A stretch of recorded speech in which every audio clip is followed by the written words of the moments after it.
ఈ మాట ఎందుకు నేను ఉటంకిస్తున్నానంటే, నిన్న మండపేట, ఇది ప్రత్యేకించి ఎన్నికలకు సంబంధించిన విషయం కాబట్టి మీకు చెప్తా ఉన్నా. మండపేట నుంచి మన నాయకులు చాలామంది వచ్చారు. వచ్చి చాలా బాధపడిపోతూ ఉన్నారు. మనం పొత్తులో ఉండి మన చంద్రబాబు గారు ఇట్లా అనౌన్స్ చేశారు, మండపేట సీటు మనకి చెప్పాలి కదా అది ఇది అంటే, ఖచ్చితంగా అది సరైన విధానంలో చెప్పలేదు. ఖచ్చితంగా అంత మీకు ఏకీపిస్తున్నాను. చాలా ఇబ్బంది పడ్డారు అందరూ. మనకి మండపేట లాంటి నియోజకవర్గంలో పోయినసారే ఒక 18% ఓటు ఉంది. అది ఈ రోజున చాలా బలమైన అబౌవ్ 23, 28 ఎగ్జాక్ట్ చెప్పండి 28, దాదాపు 26 నుంచి 27, ఒక 10% పెరిగింది పోయిన దానికి ఈసారికి. నేనేం చెప్పానంటే వాళ్ళందరికీ, నేను కేవలం ఒక నియోజకవర్గాన్ని దృష్టిలో పెట్టుకొని మాట్లాడితే నేను నియోజకవర్గపు సంబంధించిన నాయకుడిని అవుతాను. నేను బర్డ్ ఐ వ్యూ అంటే అది విహంగ వీక్షణ ఉంటుందా, లేదంటే బర్డ్ ఐ వ్యూ. ఆ బర్డ్ ఐ వ్యూ నుంచి చూస్తే తప్ప నేను రాష్ట్రాన్ని సంపూర్ణంగా చూడాలి. దాంట్లో భాగంగా ఒకసారి కొన్నిపాటి ఏరియాలో ఇబ్బంది కలగచ్చేమో, పొత్తు ధర్మం ప్రకారం అలా అనౌన్స్ చేయకుండా ఉండాల్సింది. నేను దానికి క్షమాపణలు చెప్తున్నాను. ఖచ్చితంగా నెక్స్ట్ మీటింగ్లో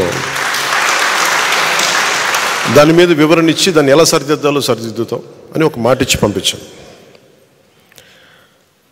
అలాగే వాళ్ళు అన్నది కూడా ఏంటంటే, మన నాయకులు కూడా ఇప్పటికీ 2 సీట్లు అనౌన్స్ చేశారు,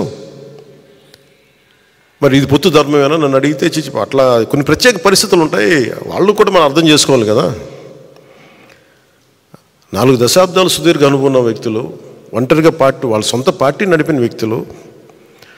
ఒక్కోసారి ఎట్లా ఉంటుందంటే, పొత్తు ఆ సైజు వ్యక్తులకి ఒక ఇరుకు చొక్క మనకి అథారిటీ దారేదులో చెప్తూ ఉంటాం.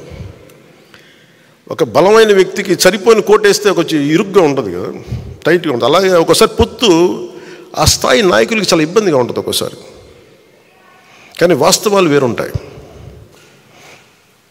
క్షేత్రస్థాయి పరిస్థితులు వేరుగా ఉంటాయి. అందుకని ఒక్కోసారి అనుభవం ఇటు ఒకసారి గబుక్కుని ఒక మాట అన్నిస్తుంది. లోకేష్ గారు ఆ రోజు మా నాన్నగారు ముఖ్యమంత్రి ఎన్ని అన్నా కానీ ఇవన్నీ నేను ఎందుకు దాన్ని పెద్ద మనసుతో వదిలేస్తానంటే, ఒక పార్టీని 3 దశాబ్దాలు నడిపి 3 సార్లు ముఖ్యమంత్రులుగా ఉండి అలాంటి కుటుంబం నుంచి వచ్చిన వ్యక్తులు సహజంగా గబుక్కుని ఒక మాట వచ్చేస్తుంది.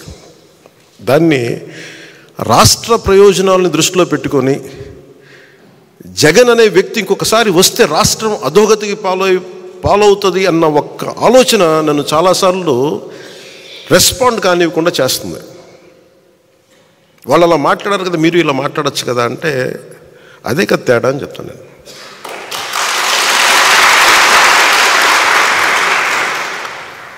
అంటే నేను చాలా ఆలోచించి, ఎందుకంటే ఒక పొత్తుని ఇబ్బందిగా గురి చేసి ఒక మాట మాట్లాడడం చాలా తేలిక. నేను అది ఈ రోజున మాటిస్తున్నాను. రిపబ్లిక్ డే రోజున ఎన్ని విపత్కరమైన పరిస్థితులు వచ్చినా జగన్ నడిపే ఈ ప్రభుత్వం 24లో మనకి కనిపించకూడదు.